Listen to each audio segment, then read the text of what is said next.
देश की राजनीति की धुरी यूपी और उत्तराखंड में आज क्या कुछ होने वाला है और कौन सी खबरें आज सुर्खियों में रहने वाली है और जिन्हें जानना आपके लिए जरूरी है।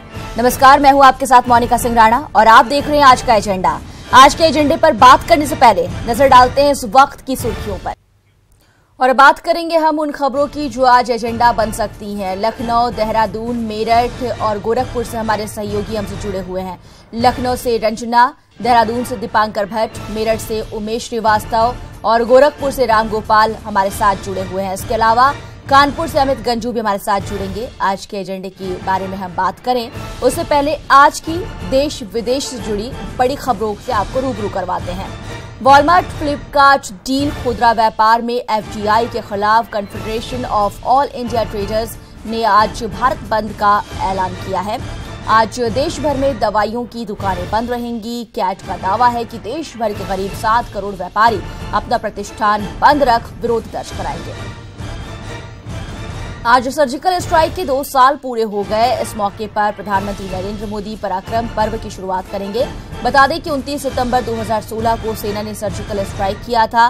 भारतीय सेना ने पाकिस्तान में घुसकर 7 आतंकी शिविरों को ध्वस्त किया था और 38 आतंकियों को मार गिराया था।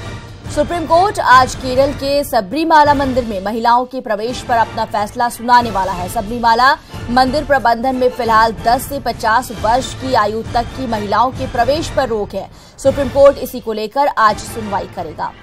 दिल्ली हाईकोर्ट में 3 तलाक अध्यादेश के खिलाफ याचिका पर आज सुनवाई होगी। ये याचिका शाहिद आजाद नामक शख्स ने लगाई। याचिकाकर्ता का कहना है कि 3 तलाक को लेकर मोदी सरकार द्वारा लाया गया अध्यादेश कानूनी रूप से अनावश्यक और जबरदस्ती मुस्लिम समुदाय पर थोपा गया है। यूएई में चल रहे एशिया कप टूर्नामेंट के फाइनल में आज भारत और बांग्लादेश आमने सामने होंगे। ये मैच शाम 5 बजे से शुरू होगा। भारतीय टीम का टारगेट लगातार दूसरी बार इस खिताब को जीतने का होगा। भारत ने इससे पहले 2016 एशिया कप के फाइनल में बांग्लादेश को हराकर ही ये खिताब जीता था। और अब बात आज के एजेंडे की। हमारे तमाम सहयोगी हमसे लाइव जुड़े हुए हैं। सबसे पहले लखनऊ का रुख करते हैं, रंजना से बात करते हैं। रंजना, बताइए बड़ी खबरें आज के एजेंडे की।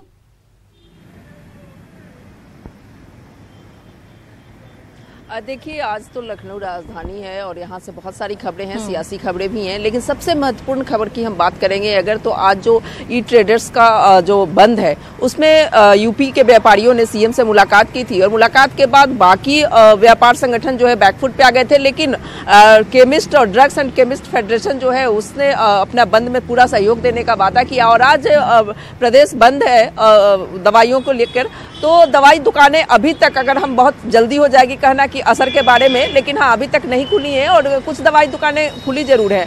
तो इस तरह से देखा जाए तो अभी जल्दी पता चल जाएगा थोड़ी देर में कि क्या रिस्पांस रह रहा है। लेकिन हाँ, आज प्रदेश के दवा व्यापारों ने ई फार्मेसी के तहत जो कारोबार होने वाले हैं उसको लेकर के आज बंद का आह्वान किया है और यूपी में बंद है। राजधानी लखनऊ में भी तमाम दुकानें हैं जो बंद दिखाई पड़ रही हैं। देखते हैं कि खुलती है कि नहीं खुलती है, लेकिन सरकारी अस्पतालों में जो जन औषधि केंद्र है वहां पे दवाइयां मिलेगी, क्योंकि ये मामला जनता से जुड़ा हुआ है। लोग बीमार हैं, हॉस्पिटल आते हैं, दवाई ऐसी चीज है कि जिसकी जरूरत बहुत ही इमरजेंसी होती है और इसके लिए जो सरकारी अस्पताल है उसमें जन औषधि केंद्रों को खोला गया है और वहां से वो लोग दवा ले सकते हैं। लेकिन आज प्रदेश भर में दवा व्यापारी एक तरह से कहेंगे तो स्ट्राइक पे हैं, हड़ताल पे हैं और दुकानें बंद रहेंगी। लगभग 1.25 लाख दुकानों का दावा किया गया है कि वो आज बंद रहेंगे। जी मोनिका। दीपांकर, बताइए एजेंडे की बड़ी खबरें। यहाँ पर बंद का कितना असर नजर आ रहा है? क्या दवाई दुकानें यहाँ भी बंद हैं? मोनिका, अभी तो ऐसा नहीं है, लेकिन खबर यह है कि 12 बजे के बाद दुकानें बंद रहेंगी और स्वास्थ्य सेवाओं से जुड़ा यह मुद्दा है तो इसलिए कई लोगों को परेशानी इससे हो सकती है। और जो केमिस्ट है या कारोबारी है उनका यह कहना है कि ई सर्विस पे रोक लगनी चाहिए, कि ऐसा नहीं है कि आप ई मार्केटिंग से दवाइयां अपने घर में मंगवा लें तो उससे उनके बिजनेस को खासा नुकसान होगा। इसको लेकर ये विरोध है। पर लेकिन आज लोगों को दिक्कतों का सामना करना पड़ सकता है, खासतौर पर उन लोगों को जो परेशान है या जो बीमार हैं उनको दवाओं में आज दिक्कतें आ सकती है। इसलिए उन्हें थोड़ी सतर्क रहने की जरूरत है। देखना होगा कि 12 बजे के बाद केमिस्ट की दुकानें बंद रहेंगी। दूसरी बड़ी खबर उत्तराखंड में यह रहेगी कि मुख्यमंत्री त्रिवेंद्र सिंह रावत सुबह 11:30 बजे इन्वेस्टर समिट से जुड़ी एक बैठक लेंगे। साथ ही साथ मुख्य सचिव 11 बजे बैठक लेंगे। 4 धाम ऑल वेदर रोड प्रोजेक्ट को लेकर, साथ ही साथ एनएच के जितने प्रोजेक्ट है उत्तराखंड में उनको लेकर बैठक लेंगे। तीसरी बड़ी खबर रहेगी कि यहां पर वीनू मांकड़ ट्रॉफी के लिए क्रिकेट टीम चुनी गई अंडर 19 की, लेकिन खबरें यह हैं कि उस अंडर 19 टीम में 3 खिलाड़ी ऐसे हैं जिनकी उम्र 19 साल से ज्यादा है। तो उत्तराखंड में क्रिकेट शुरू होने से पहले ही फर्जीवाड़ा उसमें शुरू हो गया है, तो इस खबर पर भी नजर रहेगी क्योंकि मामला अब तूल पकड़ सकता है। साथ ही साथ पश्चिमी यूपी की बात की जाए तो यहाँ पर आज भारत बंद का जिस तरह से ऐलान किया गया है व्यापारियों की ओर से, उसका असर कितना नजर आ रहा है? और मेडिकल स्टोर यहाँ भी बंद रहेंगे, दिक्कतें बहुत ज्यादा है आज खास करके मरीजों को।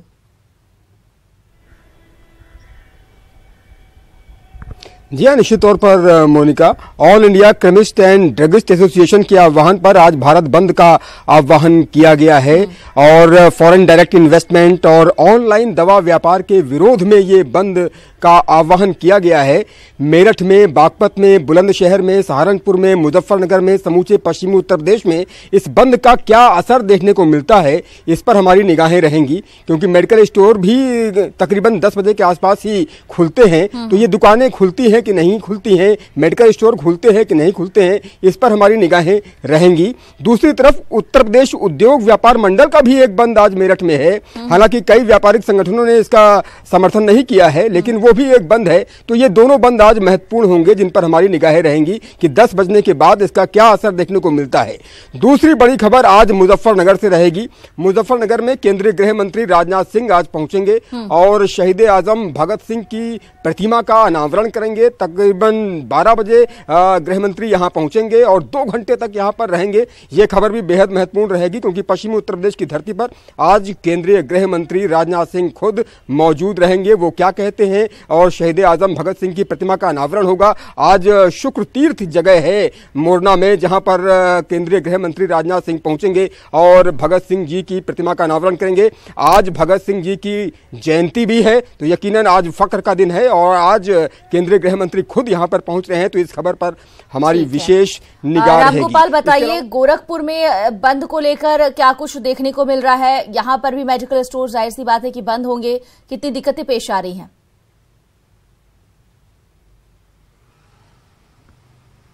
अभी बंद का गोरखपुर में कोई असर देखने को नहीं मिल रहा है। हालांकि कोई बड़ा व्यापारिक संगठन या बड़ा डायग्नोस्टिक संगठन अभी इस बंद के समर्थन में नहीं आया है। कुछ आंशिक लोग प्रदर्शन कर सकते हैं क्योंकि मुख्यमंत्री का शहर होने के कारण यहाँ पे जो व्यापारी हैं, चाहे वो दवा के व्यापारी हो, गल्ला व्यापारी हो या फिर अन्य तरीके के व्यापारी हो, लगातार मुख्यमंत्री योगी आदित्यनाथ से मिलते रहते हैं और अपनी समस्याओं के बारे में मुख्यमंत्री योगी आदित्यनाथ को अवगत कराते रहते हैं।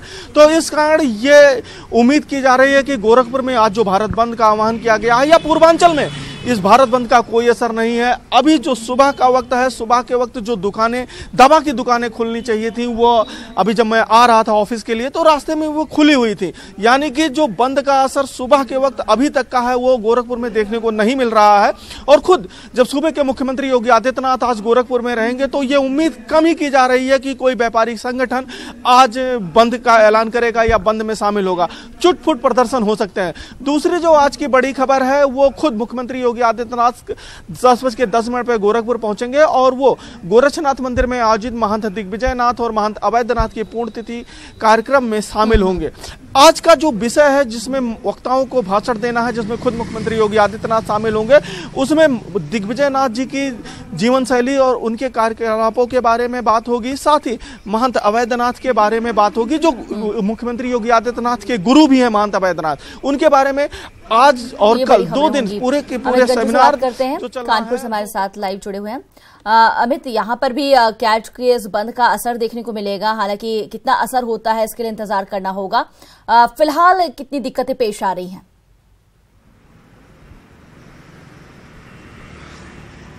देखिए मोनिका, मैं आपको बताना चाहूँगा, कानपुर एक इंडस्ट्रियल हब है। अगर कानपुर में मेडिकल स्टोर्स की सिर्फ बात की जाए तो यहाँ 17,965 दुकानें एनरोल्ड हैं, जिसमें 5 संगठनों जिन्होंने पिछले कई दिनों से एक लंबी वर्कशॉप की, लोगों से आह्वान किया है। कल यहाँ एक प्रेस कॉन्फ्रेंस का भी आयोजन किया गया और अब से कुछ देर बाद लगभग 9:30 बजे के आसपास वाहन जुलूस अलग अलग सेक्टर कानपुर दक्षिण कानपुर ग्रामीण और कानपुर उत्तरी भाग में पूरे वाहन जुलूस निकलेगा, जो सब सम्मिलित होकर कानपुर के फूलबाग और फूलबाग के बाद यहाँ से जिलाधिकारी के यहाँ जाएगा। हमारी क्योंकि जिस प्रकार से इनके यूनियन के लोगों से बात हुई, इनका साफ कहना है ये एसेंशियल सर्विस है। अगर किसी को बहुत इमरजेंसी, क्योंकि जितने हॉस्पिटल्स में जो मेडिकल स्टोर हैं उनको हमने एग्जेम्प्ट रखा है, उनको हम टच नहीं करेंगे, क्योंकि निश्चित तौर पर लोगों की जिंदगी के प्रति हम भी जानते हैं। तो कानपुर में जो 860 नर्सिंग होम्स हैं उसमें 176 पे मेडिकल स्टोर्स हैं, उन मेडिकल स्टोर्स को टच नहीं किया जाएगा। इसके अलावा जितने भी मेडिकल स्टोर्स हैं सब बंद रहेंगे, क्योंकि ये आह्वान की शुरुआत हुई है। ऐसे तो 8 बजे तक सारे मेडिकल स्टोर्स मैक्सिमम एरियाज में खुल जाते हैं, लेकिन अभी तक मेडिकल स्टोर्स का किसी का भी शटर नहीं उठा है। तो इसका मतलब कहीं ना कहीं जो इन्होंने वर्कशॉप की है सार्थक हो रही है। लेकिन जैसे दिन चढ़ेगा ये भी क्लियर हो जाएगा कि क्या इस संगठन को पूरा जो इन्होंने आह्वान किया था इसको समर्थन इन्हीं के लोगों द्वारा मिलेगा कि नहीं। मैं आपको बताना चाहूँगा, जिस प्रकार से आपने कहा कि मरीजों को देखकर निश्चित तौर पर कानपुर में सरकारी अस्पताल चाहे उर्सला हो, KPM हो, काशीराम ट्रामा सेंटर हो, चाहे हेलेट हॉस्पिटल हो, इन हॉस्पिटल्स के आसपास एक लंबी दुकानें, एक लंबी मार्केट बनी है, जिसमें सिर्फ और सिर्फ अगर इन्हीं हॉस्पिटल्स की बात की जाए तो 450 से ज़्यादा दुकानें हैं जो इन अस्पतालों के बाहर, वो फिलहाल सब बंद हैं। और निश्चित तौर पर कहीं ना कहीं मरीज, इन्होंने एक हेल्पलाइन जरूर जारी किया, लेकिन जिस व्यक्ति को एक इमरजेंसी का इंजेक्शन चाहिए होगा वो पहले मोबाइल नहीं ढूंढेगा, पहले मेडिकल स्टोर ढूंढेगा, मेडिकल स्टोर जाकर दवाई लेगा और वहां से अपने मरीज को ठीक करेगा। जिस प्रकार से उन्होंने कहा था हमने हेल्पलाइन डाली है, हेल्पलाइन वाली बात तो कहीं ना कहीं टालू मिक्सचर वाली बात है, लेकिन फिलहाल थोड़ी बहुत परेशानियां लोगों को जरूर होनी है। लेकिन अब जैसे जैसे दिन चढ़ेगा ये क्लियर होगा कि इनका जो ये बंद है कितना सक्सेसफुल। अमित हमारे साथ आप बने रहिए, हम आएंगे वापस आपके पास और आज के एजेंडे की ये चर्चा जो है आगे बढ़ाएंगे।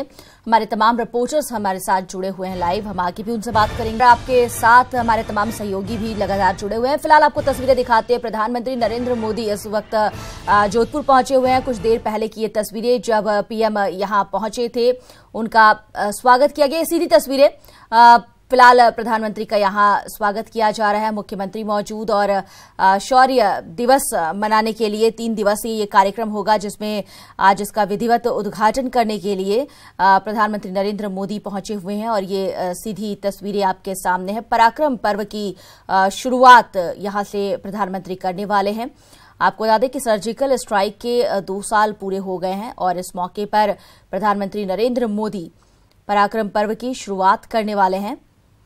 फिलहाल प्रधानमंत्री यहां पहुंचे हैं, उनका स्वागत किया गया। ये सीधी तस्वीरें इस वक्त आप देख पा रहे हैं।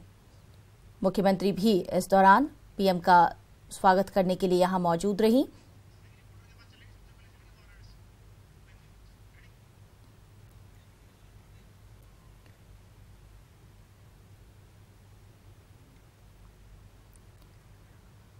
और अब बात आज के एजेंडे की करते एक बार फिर से हमारे साथ हमारे तमाम सहयोगी जुड़े हुए हैं। उपेंद्र भी हमारे साथ वाराणसी से जुड़ गए हैं।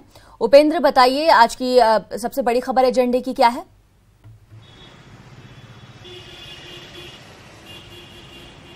देखिए, सबसे बड़ी खबर आज भी BHU का बवाल रहेगा। 5वां दिन है। 5 दिन तक लगातार कोशिशें होती रही, लेकिन BHU में जो मरीजों की मुश्किलें हैं वो कम नहीं हो रही हैं। वहाँ पर जूनियर डॉक्टरों की हड़ताल अभी भी जारी है। कल कई चरणों में देर रात तक मीटिंग चली, लेकिन जो समझौता था, जो सहमति थी वो नहीं बन पाई। अब जो BHU के जो पुरातन छात्र जो कमेटी है उसने भी ऐलान कर दिया है कि अगर जल्द ही डॉक्टरों ने हड़ताल नहीं खत्म की तो वो हाईकोर्ट का दरवाजा खटखटाएंगे। तो ऐसे में जो हालात थे वो बनने के बजाय फिर तनाव होते दिख रहे हैं और इन सब का असर सीधे सीधे उन 5000 मरीजों पे पड़ रहा है जो हर रोज पूर्वी उत्तर भारत में जब जो है गंभीर हालत में BHU आते हैं और ऐसे मरीजों की संख्या बढ़ी है और अब चूंकि मंडी अस्पताल इसके लिए रिजर्व में रखा गया है। उपेंद्र, इसके साथ ही जिस तरह से करीब 200 साल बाद सामने आया मंदिर का 5वां द्वार, अब इसे लेकर भी कुछ कहा जा रहा है। ये प्रवेश द्वार अब तक का सबसे चौड़ा द्वार है, एक बड़ी खोज इसे माना जाए। बिल्कुल बिल्कुल, ये अब तक का सबसे चौड़ा द्वार है। करीबन 45 फुट का रास्ता निकलेगा इस द्वार के लिए और इससे उत्तर दिशा से जो मंदिर के स्वर्ण शिखर हैं वो साफ तौर पे देखे जाएंगे। आज फिलहाल अपने दर्शकों को सीधी तस्वीरें दिखाते हैं। पराक्रम पर्व मनाया जा रहा है, प्रधानमंत्री यहां पहुंचे हुए हैं। अपने दर्शकों को हम तस्वीरें फिलहाल दिखा लेते हैं। ये देखिए, प्रधानमंत्री नरेंद्र मोदी यहां मौजूद, जवानों को, उनकी बहादुरी को सलाम करते हुए, उन्हें सलामी देते हुए।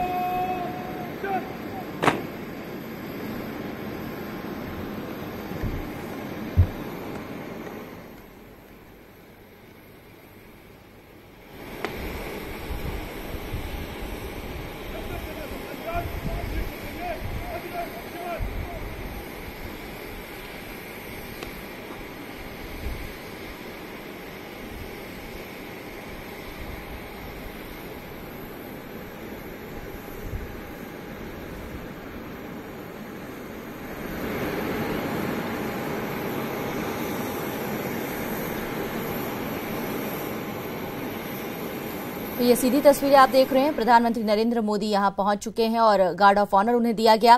फिलहाल आपको बता दें कि पराक्रम पर्व की शुरुआत करने के लिए यहां पर पीएम पहुंचे हुए हैं।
तो प्रधानमंत्री नरेंद्र मोदी जो कि यहां पर उन्हें गार्ड ऑफ ऑनर दिया गया। आपको बता दें कि पीएम जोधपुर में पराक्रम पर्व की शुरुआत करने वाले हैं।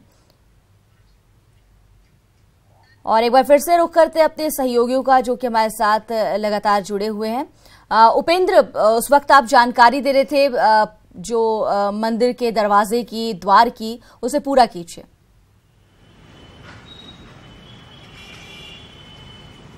देखिए, ये 5वां प्रवेश द्वार होगा। जिस तरीके से विश्वनाथ कॉरिडोर के निर्माण के चलते भवनों को खरीदा गया था, उनको गिराने का क्रम चल रहा है और यही भवन जब गिरा रहे थे तब अचानक मंदिर का 200 साल पुराना 5वां प्रवेश द्वार सामने आया है। अभी तक मंदिर में जो है मौजूदा वक्त पे 4 प्रवेश द्वार है। डुंडीराज गणेश प्रवेश द्वार, इसके अलावा नीलकंठ द्वार, इसके अलावा छत्ता द्वार और इसके अलावा सरस्वती फाटक। अब ये 5वां द्वार है। बताया जा रहा है कि अब तक का ये सबसे चौड़ा, सबसे लंबा प्रवेश द्वार होगा।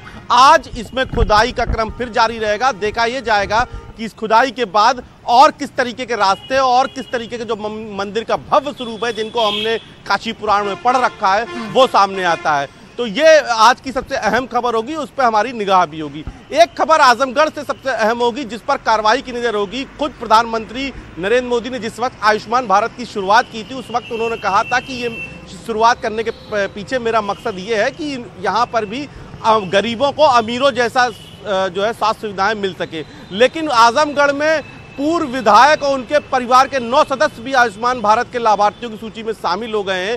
सपा के ये पूर्व विधायक हैं। ऐसे में एक बड़ा सवाल खड़ा हो गया है उस सिस्टम पर, उस चयन कमेटी पर जो इस आयुष्मान भारत के लाभार्थियों का चयन कर रही थी। अब देखना यह होगा कि ऐसे दोषी अफसरों पर शासन क्या कार्रवाई करता है। तो ये 3 बड़ी खबरों में चौथी बड़ी खबर जो है वो व्यापारियों के बंद को लेकर होगी। जिस तरीके से आज व्यापारियों का बंद बुलाया गया है प्रदेश भर में, उसपे कल सीएम वाराणसी में थे और सर्किट हाउस में यहाँ पर ड्रग एंड केमिस्ट एसोसिएशन का प्रतिनिधिमंडल उनसे मिला था और उसने जो व्यापारी थे उन्होंने सीएम के आग्रह पर वादा किया था कि वो वाराणसी में मेडिकल की दुकानें हैं वो उनको खुला रखेंगे। सीएम ने उनको आश्वासन भी दिया था। अब आज देखना ये होगा कि सीएम को जो उन्होंने वादा किया था अपनी दुकानें आज खोलने का दवा कारोबारियों ने, वो कितना होता है। फिलहाल एक बड़ी खबर हमारे पास पहुंच रही है। छत्तीसगढ़ के बाद एमपी में बीएसपी के गठबंधन पर संशय बना हुआ है। मध्य प्रदेश में अकेले चुनाव लड़ने की तैयारी पूरी। एमपी प्रभारी ने 230 उम्मीदवारों की सूची सौंपी है। बसपा मुखिया मायावती को आखिरी फैसला हालांकि लेना है। बीएसपी ने अब तक एमपी में 22 उम्मीदवार उतारे हैं मैदान में। छत्तीसगढ़ में अजीत जोगी के समर्थन का हो चुका है ऐलान। कांग्रेस से बसपा के तालमेल की बात चल रही थी। इन सबके बीच ये बड़ी खबर सामने आई है।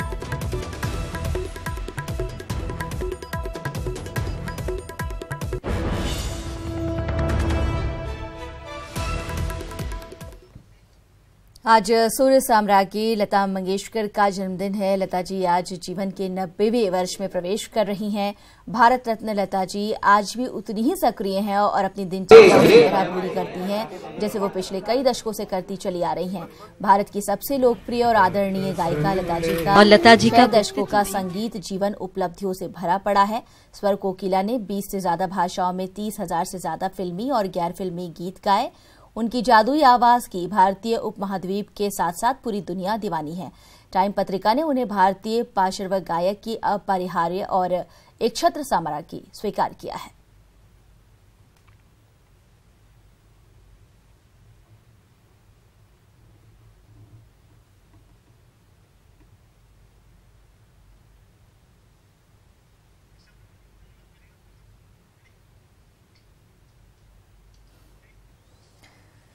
तो आज क्या कुछ एजेंडे में खास रहेगा, ये हमारे तमाम सहयोगी आपको बता रहे थे।